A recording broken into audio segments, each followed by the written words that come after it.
Dan untuk mengetahui informasi terkini dari Yangon, Myanmar, kami sudah terhubung dengan Duta Besar Republik Indonesia untuk Myanmar, Profesor Dr. Iza Fadri. Selamat sore, Pak Dubes. Selamat sore, Mbak Rifana dan seluruh pemirsa CNN Indonesia. Apa kabar, Pak Dubes? Semoga Anda sehat-sehat selalu. Ya. Alhamdulillah, kami dan beserta seluruh staf KBRI Yangon, beserta seluruh warga negara Indonesia di Yangon, kami dalam keadaan sehat-sehat. Oke, Pak Dubes, ini ada kabar mengejutkan tiba-tiba datang di tengah pandemi COVID-19. Kita dapat informasi bahwa konstelasi politik di Myanmar memanas. Tadi Bapak sudah cerita bahwa kondisi teman-teman di KBRI dan juga WNI di sana aman, begitu sehat.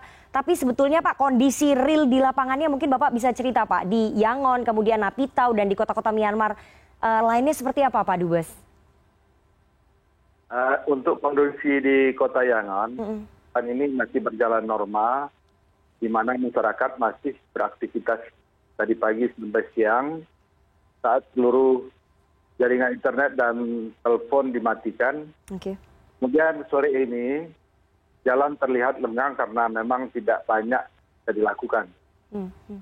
Menurut pantauan KBRI Yangon terjadi rush buying untuk bahan pokok dan terdapat antrian di ATM. Seluruh bank tutup, itu juga dengan money changer. Oke, terjadi rush buying, panic buying, kemudian penutupan bank-bank dan juga antrian di ATM. Bagaimana dengan kegiatan perekonomian di sana, Pak? Apakah langsung lumpuh, Pak? Begitu kudeta dilaksanakan oleh pihak militer Myanmar, Pak Dubes? Jadi situasi belum sampai kepada panic buying. Masih dalam konteks rush buying. Dan juga situasi saat sekarang itu diikuti karena awal sudah ada lockdown kota selama pandemi. Oke, ada lockdown kota selama pandemi. Apakah kemudian ada larangan juga tambahan beraktivitas ataupun keluar rumah dari militer Myanmar setelah penahanan terhadap Presiden Myanmar dan juga tokoh-tokoh politik di sana, Pak? Sampai saat ini belum ada himbauan dari militer mengenai itu. Namun sebelumnya memang sudah ada himbauan untuk stay at home dan menghindari keramaian terkait dengan COVID-19. Oke, Pak Dubes, untuk kami yang di Indonesia ataupun teman-teman yang ada di Indonesia, itu sebetulnya berita ini, informasi ini sangat mendadak sekali, sangat mengejutkan. Tapi untuk Anda dan juga teman-teman WNI yang ada di sana, apakah sudah bisa memprediksi bahwa memang akan ada kejadian ini? Ataukah ini memang datangnya secara tiba-tiba, Pak, kudeta militer ini, Pak Dubes? Baik, kita juga kemarin, terutama kemarin pada saat ada beberapa perbedaan pendapat antara militer dengan pemerintah, kita sudah melihat sudah eskalasi meningkat konteks pemerintah dan militer. Tapi untuk kejadian ambilan pemerintahan dari sipil ke militer ini, kita juga di malam baru informasi. Oke, berarti sejak belakangan sudah ada eskalasi yang meningkat antara pemerintah dengan pihak militer begitu. Tapi setelah kudeta dilakukan oleh pihak militer, apakah kemudian pihak militer Myanmar yang saat ini menguasai pemerintahan melakukan komunikasi, Pak, dengan perwakilan duta besar setiap negara di sana, termasuk Anda sebagai perwakilan duta besar RI untuk Myanmar, Pak Dubes? Tidak ada. Jadi dari militer tidak ada komunikasi, tetapi hanya memberikan 2 surat yang bersifat pernyataan bahwa pemerintahan dari ambil alih.